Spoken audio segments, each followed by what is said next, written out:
Hey everybody, welcome to Jimmy Dore Show. I'm here with the miserable liberal Ron Placone. Hello. Hello. Our next live Jimmy Dore Show, February 1st. That's a Friday in Burbank, California.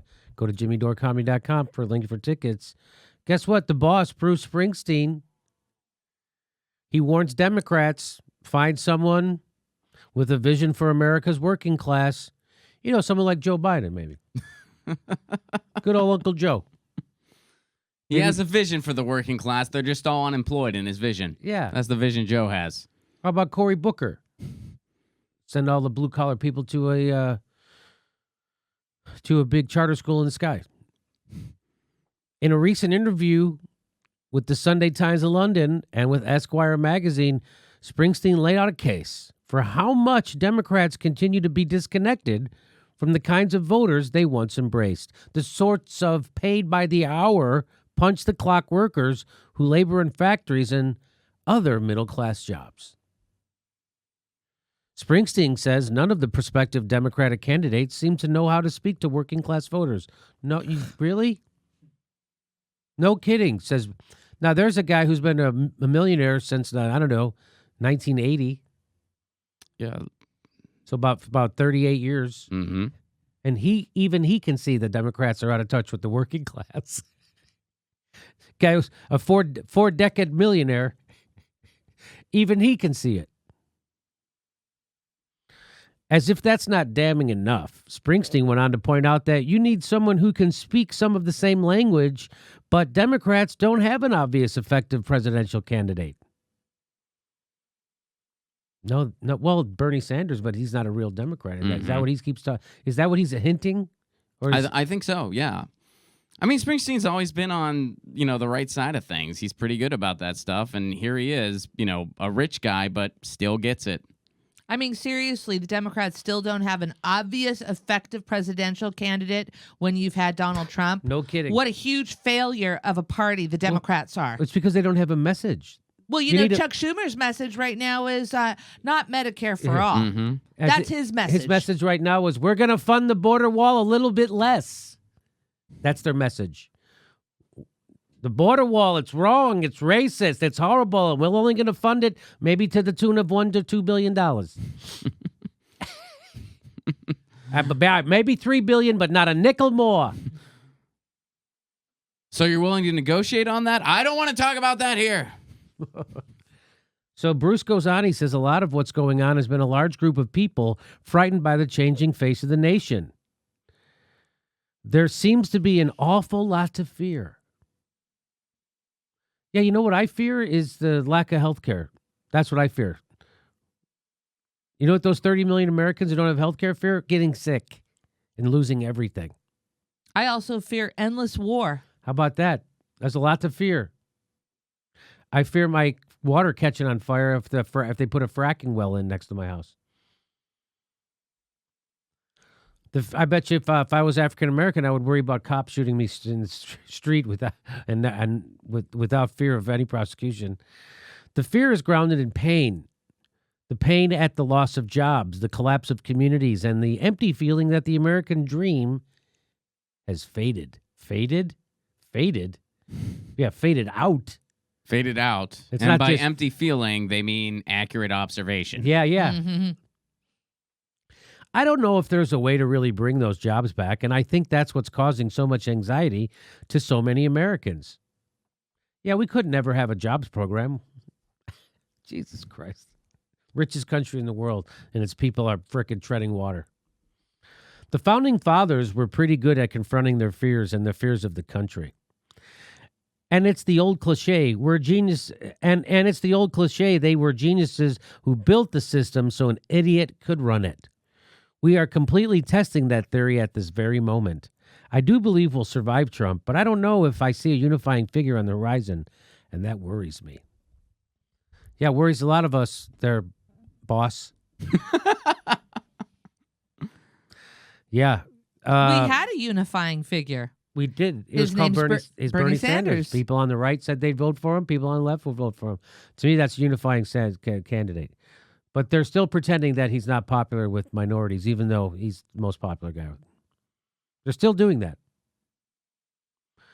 CNN calls 1,000 people all over 50 years old, white, and live in a Republican community. Hey, who do you like?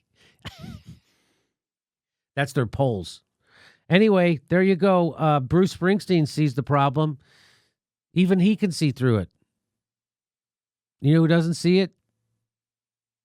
Rachel Maddow, Chris Hayes, Chris Matthews, everybody in Washington, D.C., everybody inside the Democratic leadership. That's who doesn't see it, right? Anything else we should say about this, Ron? You were excited about this. No, I was. I mean, I thought it was cool that, a lot of times when I hear a lot of musicians, some of whom I like, talk about things, I actually get sad because I'm like, oh, you're saying that? Oh, right. But here's a case where it's like, yeah, he still gets it. And he gets it because he's an observer. Even though he's wealthy now, he's still an observer. So he's able to see the problem. He's been wealthy long enough, too, to figure, when people get wealthy and they're only wealthy for a little while, they don't get it right away. They think, well, I did it. Why don't you do it? Mm-hmm. But you see a guy like Charles Barkley, he's been rich long enough. Now he gets it. Mm-hmm.